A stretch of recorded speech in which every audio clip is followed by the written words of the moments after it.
So to introduce this topic, we have a short video of Katie working with someone that we thought would be a nice way to just launch this. So if the people back behind the screen can do their magic, we will watch the short video. So his supporters are the cause of your anxiety. Is it true? I gotta say yes. And what supporters are those? How many of them have you met? Some of them are relatives.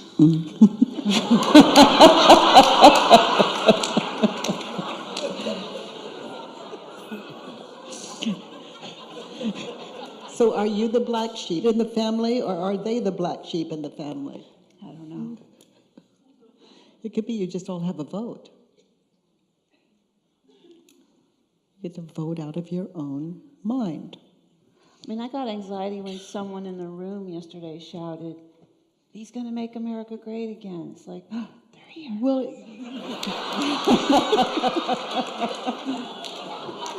and I'm gonna do the work on Trump. They're gonna attack me when I leave the room. we all have a vote. If you believed the thoughts that they believed, you would vote for Trump too. You'd have to. Mm-hmm. Yeah. So they're guilty of thinking? Yes.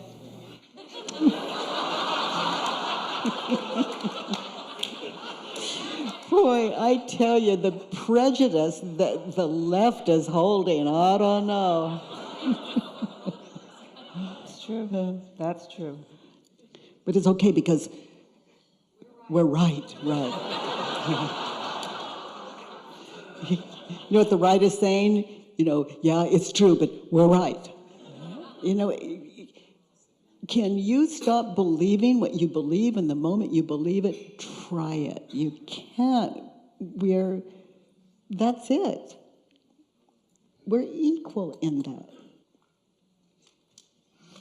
People who voted on the right have every reason in the world to do that, just like your vote on the left. I get that. Anything less than getting that, it's war. It divides a country, and then we blame it on Trump. Yeah. There's been this crazy story, like if people got it, if they understood my suffering, then I'd be better. Then I'd stop suffering. This is all bullshit.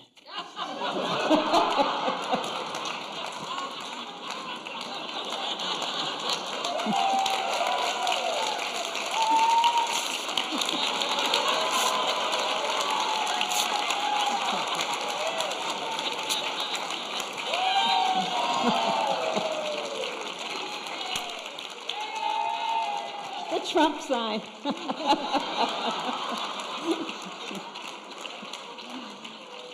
I'm good, Katie. You know, sweetheart, you have just made America great again.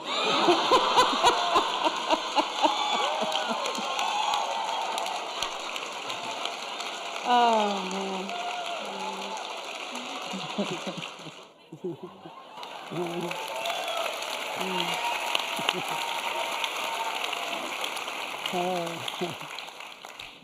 So it's a pleasure to have you back here. I think it's fourth year in a row, if I remember right.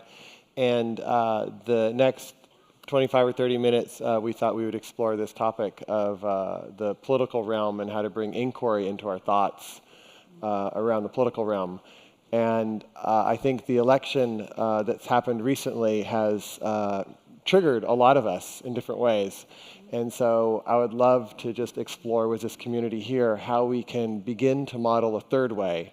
That there's an initial way of either ignoring, there's a second way of reacting and creating an enemy, and what is this third way that might emerge that can actually create a new world other than the division that we currently find ourselves in. And would love your help, seeing if you can help us map out that path, that third way. And if I understand right, a lot of it is beginning to question our thoughts. So Trump shouldn't have won. Trump is the wrong president. Some of us might have that thought. So I'm wondering if you could walk us through a little bit of inquiry around some of that reactivity, because we also want to be honest to our own beliefs and honest to our own things to care about the environment, to care about women's rights, and so there's strong emotions that sometimes come with, well, how do I, if I don't believe that thought, can I still fight for the things that I believe in fighting for? So you're here to guide us through this as best we can. First, I'll say I wanted to change the world, and I questioned what I was believing about the world, and the world changed. Mm-hmm. Can you say that one more time? I wanted to change the world. Yeah. So I questioned my judgments, assumptions, beliefs about the world, and the world changed as my mind made the shift. So my world is an effective world. It wasn't always that way, but I simply, I'm loving what is. My world, it's like we all live in a different world. No two people live in the same world, right? We all see it differently. So change your world. The only way I know how to do that is to question what I'm believing. And now there's no division. There's no divide. I understand. No matter who I'm talking to, no matter what topic, they're expanding me, they're growing me. My mind is not stuck in these beliefs that we saw up there or that you mentioned. So we can all change the world. Now, consciously, how do I live out of that? Right. There's no plan. I'm coming out of what I'm aware of. Right. Right. Not what other people are aware of, but what I'm aware of, just like everyone here, just like everyone on the planet. Yeah. So the change is one of direct leadership, direct consciousness, goodness. That's a match to our true nature, and there's nothing I'm believing against that. So I'm conscious of what that goodness is. And it's very easy to follow someone like that because that is someone, and I'm not saying it's me, but the people we most admire in the world are fearless human beings. Those have always been our great leaders, the ones that have made the progress that we so recognize. Beautiful, beautiful. And so if that path is resonating with me, if I feel like, yes, to change the world, I have to change my thoughts about the world, or change what thoughts I'm identifying with or thinking about with. Well, occasionally things happen in the world and that we approve of. Right. It occasionally does. And we get a compliment or somebody gives us a raise or Yeah. something. We're like, I approve of that moment. But overall, I approve this message or this moment, yes. we deserve more. We deserve this as a constant. And, a few little blips, but to be aware of the blips and specifically what to do about those downs. Rather than the world has to change for me to be okay here and safe, I need to work with this, and then the world changes. So it's backward. Yeah. So the way I see the world changes. And what I love about consciousness, we'll say, is that it takes all the requirement off of anyone around me. Right. And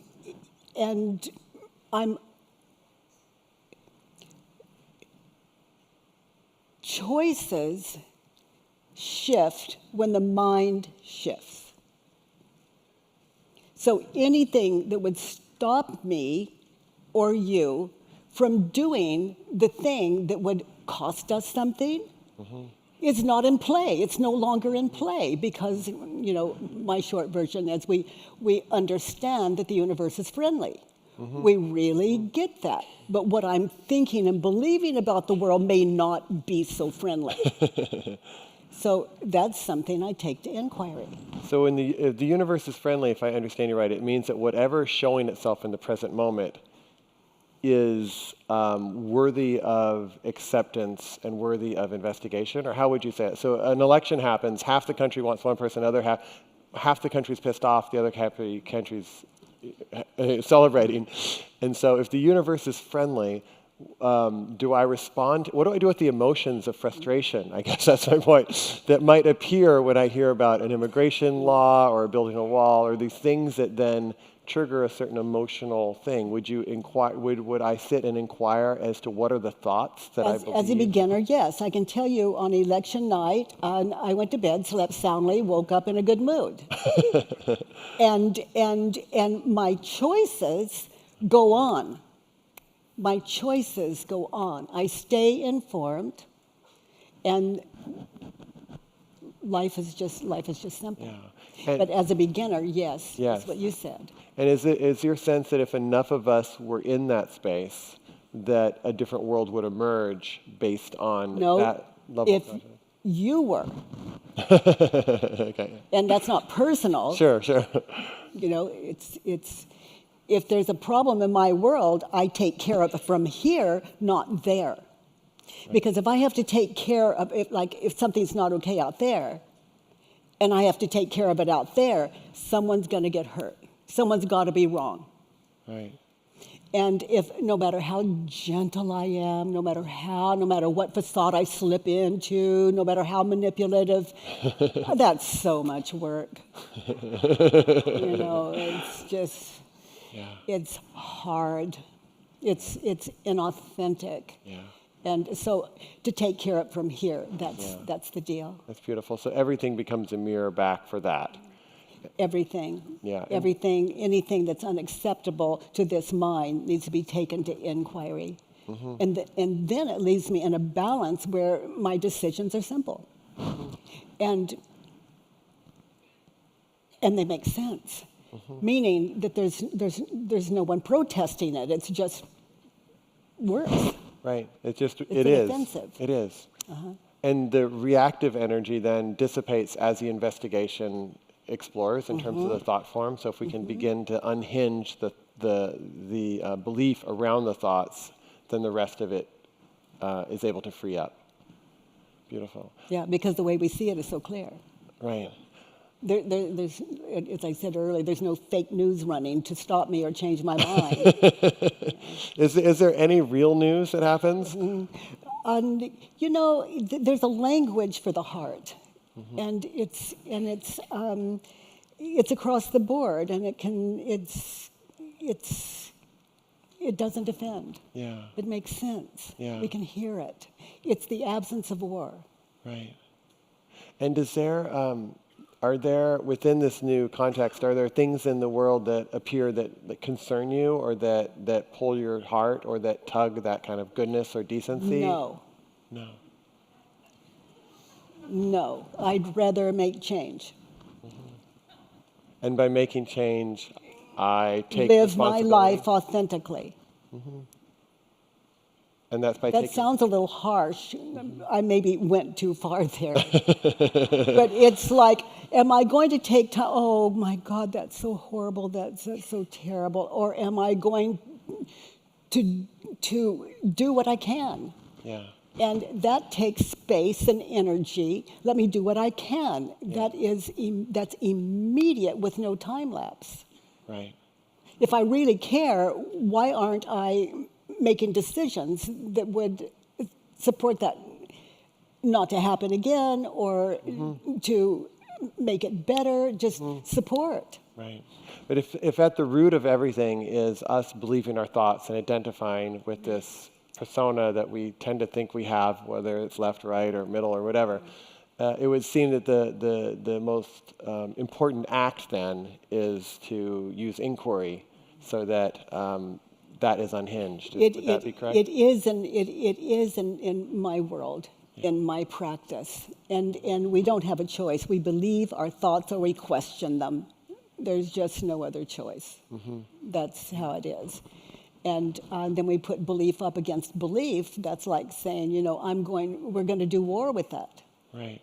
That's division. Right.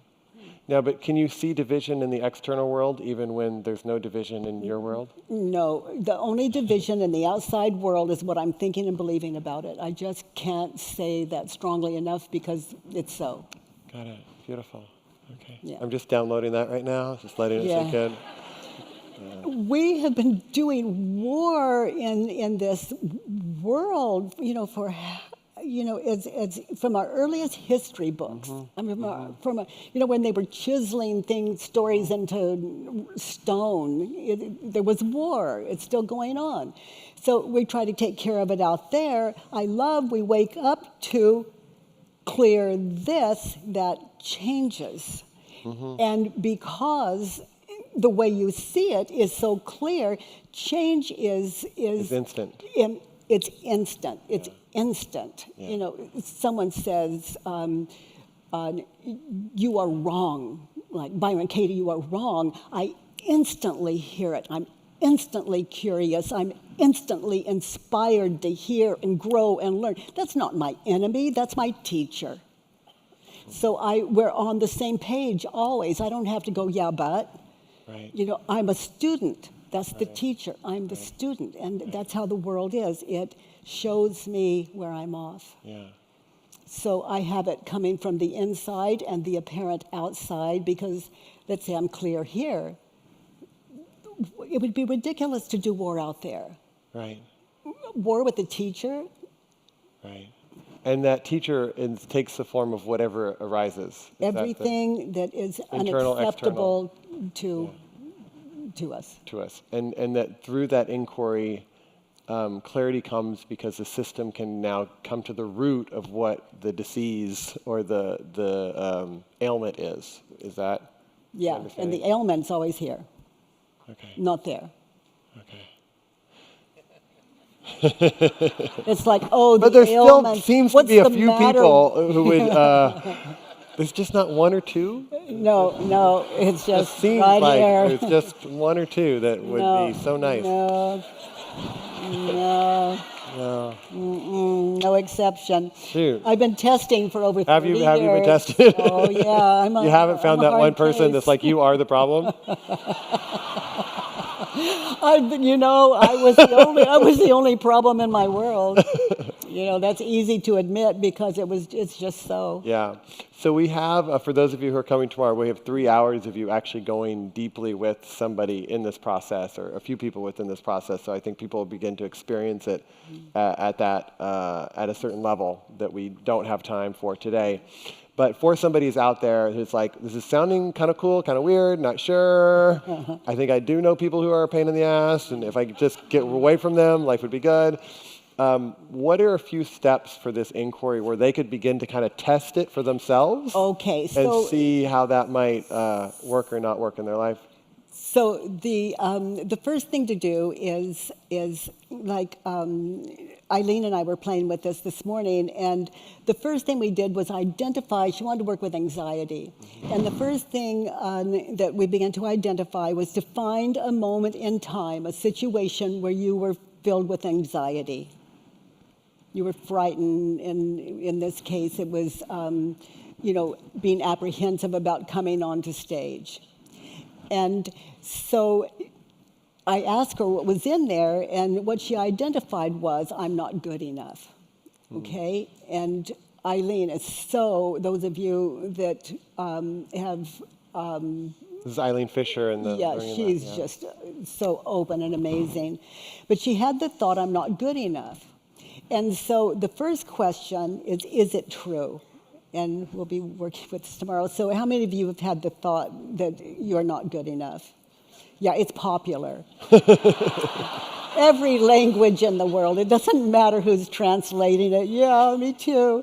So you're not good enough, okay? In that situation, before walking on stage and you look at your own, you're not good enough. Is it true? Can you really know that it's true you're not good enough?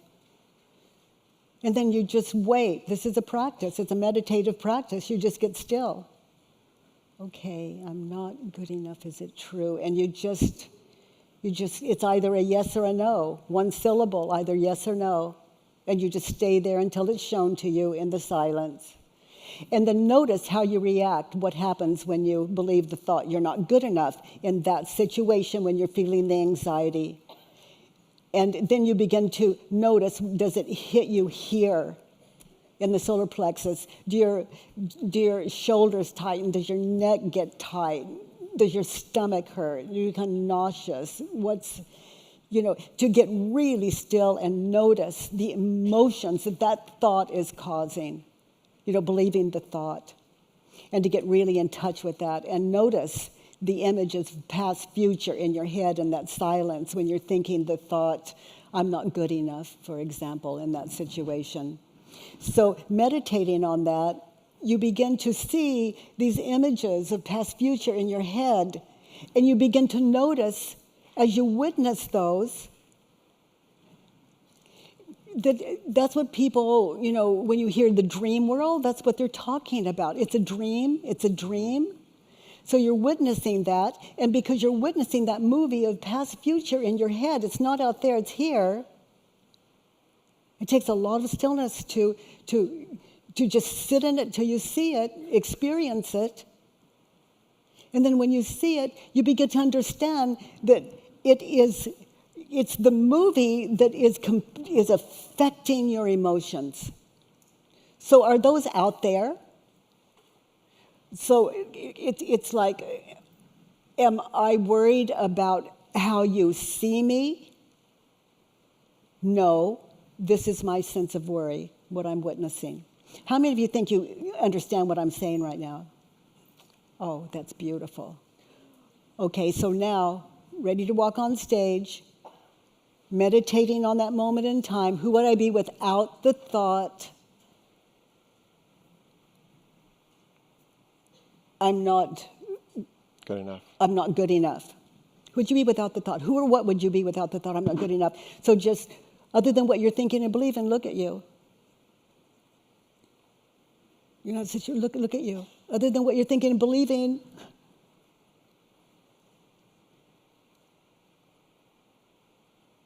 so you just look around, you just become so grateful. There was a curtain there in that situation. The floor was supporting us. I mean, there's so much to be grateful for. That's awareness. There's so much to be grateful for. It's like I'm not good enough. Turned around, I am good enough. Just to sit here right now. Just to be here right now, to sit here right now. It says Wisdom 2.0. It's blue. There's a time thing that says 4 minutes, 35 seconds. That's gone. And to just embodiment. Just present. I'm not good enough, turned around, I'm good enough just to be here now.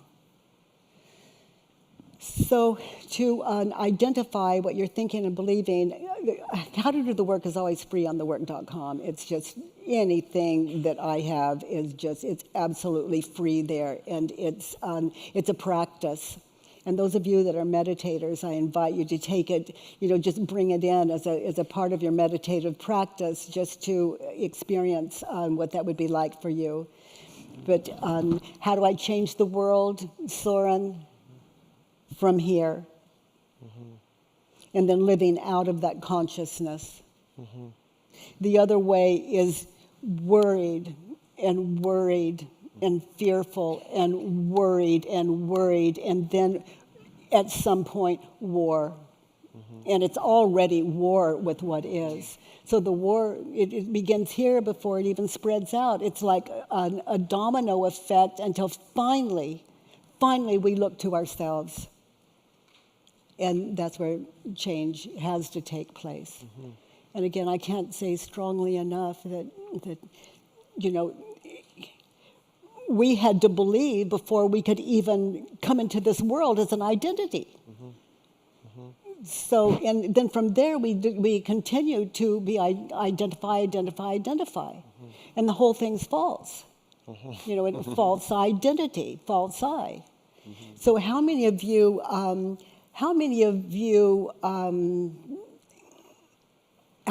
have ever seen the sky? Would you raise your hands? Okay, where's your proof? I mean, that's it? When I said, how many of you see the sky, you saw an image of the sky. So, how many of you have seen the sky? Where's your proof? This. That's it. So, turned around, I haven't seen the sky. Okay, let's see. Haven't seen the sky. And then I can see that, Soren, on so many different levels. Do I see the sky when I'm looking at the sky? Right. And do I see the sky in my head? And that's the only proof. You know, in my world,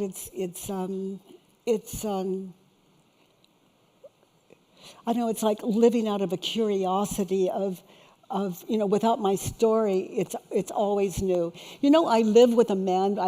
We've lived together, like married for like 15 years or something, and I've never seen him. You know, I can imagine him, but that's not him. I see the two of us in the kitchen in the morning. Is that me? Or is that imagination? Is that my husband, or is that imagination? You know what it does when I'm in the kitchen and I'm sitting here at Wisdom with you? It's like I'm gone. So present, and this is where change takes place. Yeah. And it's wonderful to see Stephen for the very first time. Every time you see him. Yeah. Yeah. Yeah. Because you don't have the story that he's your husband, or you don't have the story that you know him. No, it's like this is my only proof. Like you've all saw it. You know, have you ever seen a sky? Oh yeah, I've seen a sky. Here's my proof. So it's like that. I'm going. There's Stephen in my head, and then there's the real Stephen. Right. Or I think so. And we'll see. And that's exciting. Yeah. Yeah. But there's this history that develops with everybody we know, and that's why family members are so hard, because it's not just like they did this one thing, but there's this whole history of how many other times they did it. That then, Okay, I mean, so this is me. Maybe other people don't have this, but there's this momentum that carries in. That's like you've always done that, you know. And so if I question that I know them and that they've always done this and that they intended to do this, then I can begin to unhinge some of these. yes, patterns. then you see that relative differently. And nothing changed but this. Right. So if I have a relative that comes in, they're the black sheep of the family to my mind, and they come in, I treat them a certain way. Yeah. But if I don't put that history on them, and here's where the history is. If I don't put this history on them when they walk in, they're 100%, you know, to use the term, forgiven. Yeah. So I meet them for who they really are right here, right now. My mind is open. I'm curious. I'm connected. Yeah. They don't have to be connected. I'm connected. I can see. I can hear. I'm clear. Yeah. And see and hear and clear is so. I can hear. I can hear. It's new. And so the information they give me in conversation, just in a greeting, is new and fresh, and nothing, you know, no one has the power to disconnect from me. It's like they can disconnect, but from here I'm connected. Yes. And that if that moves, then inquiry is on what I'm going to meet for sure. And you had told me that even some people had seen the video you had done on the President Trump, and that even some right-wing radio stations reached out to you because they were interested in learning more. Yes. Is that true? Yes. Had they probably never learned and it was fabulous. It's, oh my gosh, that Trump video, and they're like far right wing, and I, you know, when I do an interview with them, I said, yes, if you fill in a judge your neighbor worksheet, that's asking someone to put their mind on paper on a certain situation, and so we did work on the program, and it was fabulous what he met, which didn't bring him to my side or anyone else's side. He just realized for himself. It was, he had judged someone that goes on his Facebook page, and let's say he puts something on his Facebook page over and over that he thinks is wonderful, and then this left-wing Facebooker comes in there and does his thing with it. And so that was his, so that's who he was judging. And it was just so amazing. So what happened was we all end up on the same page. Yeah. We all end up on the same page. We end up in the heart. We end up sane and connected. Yeah. And it's, I don't call it the work for nothing. Every time you question what you believe, your identity shifts, and it's a risk. Yeah. Because the ego is about to lose its life, and identity, and that's it takes courage, even sitting alone with yourself, with no one else in the room. And I invite you, if you don't like the world, if the world is frightening you, you see it as a scary place. Recently, I invite you, if you want a way out, go in. And then, what is there? We're almost out of time, but what fills that space? So if there's ego and attachment, is it presence? Is it what name do you refer to? Is it emptiness, or does it really not matter? It's full. It's brilliant. It's bright. It's beautiful. It's incredible. It's a gift. It's for us. It's clear. The way is clear. It's something you.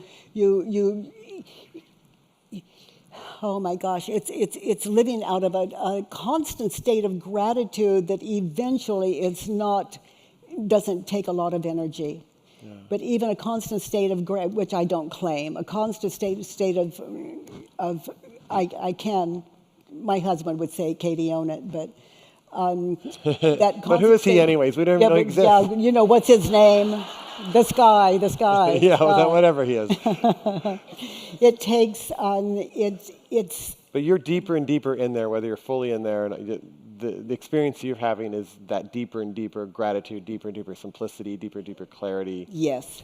Through this inquiry process. Yeah. Now, the state of gratitude, listening is so simple, connecting is you don't have to do anything for it. Yeah, and that then ends the war. And that ends the war. It turns more to curiosity, inspiration, and just living out of a sense of wisdom that you don't have to plan or plot or think about. Beautiful. Yeah. Beautiful. Thank you. And more at thework.com if they want to dive a little more deeper. Or tomorrow, if you're coming, we'll have 3 hours just to go deeper. Yeah. Rather than talk about it, we're actually going to do it. And any of you that want to see what come up on stage. Yeah. Everyone welcome. Great. Thank you so much. Oh, thank you, Soren. Oh, thank you.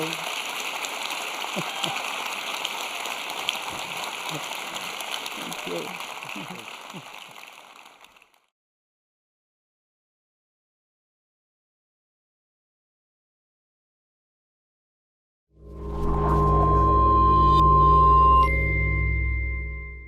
So to introduce this topic, we have a short video of Katie working with someone that we thought would be a nice way to just launch this. So if the people back behind the screen can do their magic, we will watch the short video.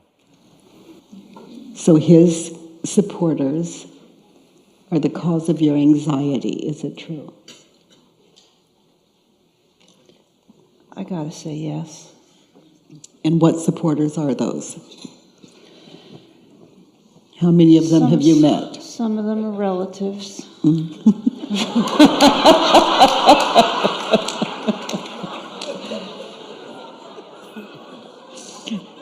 So they're guilty of thinking? Yeah.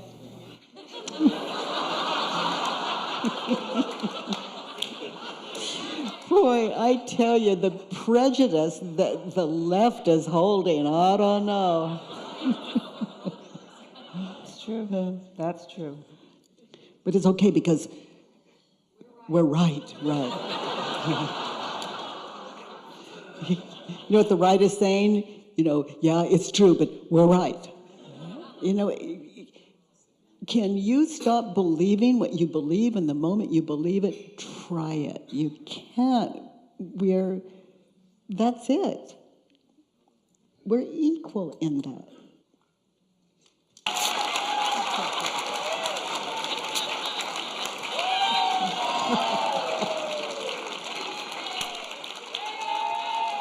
The Trump sign.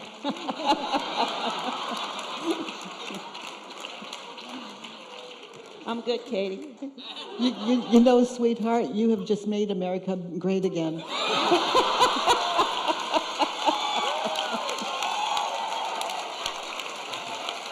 Oh, man.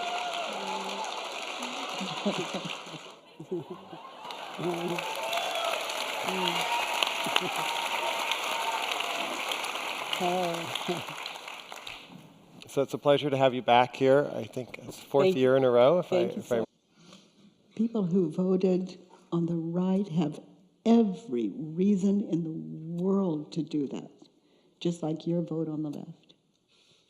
I get that. Anything less than getting that, it's war.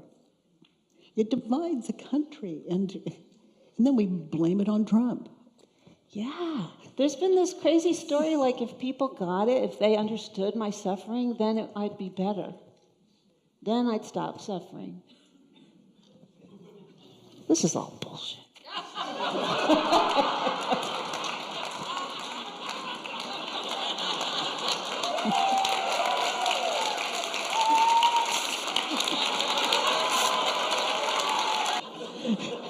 So are you the black sheep in the family, or are they the black sheep in the family? I don't know. It could be you just all have a vote. You get to vote out of your own mind. I mean, I got anxiety when someone in the room yesterday shouted, "He's going to make America great again." It's like, oh, they're here. Well,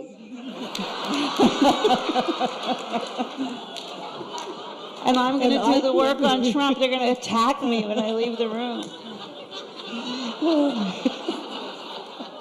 we all have a vote. If you believed the thoughts that they believed, you would vote for Trump too. You'd have to. Yeah.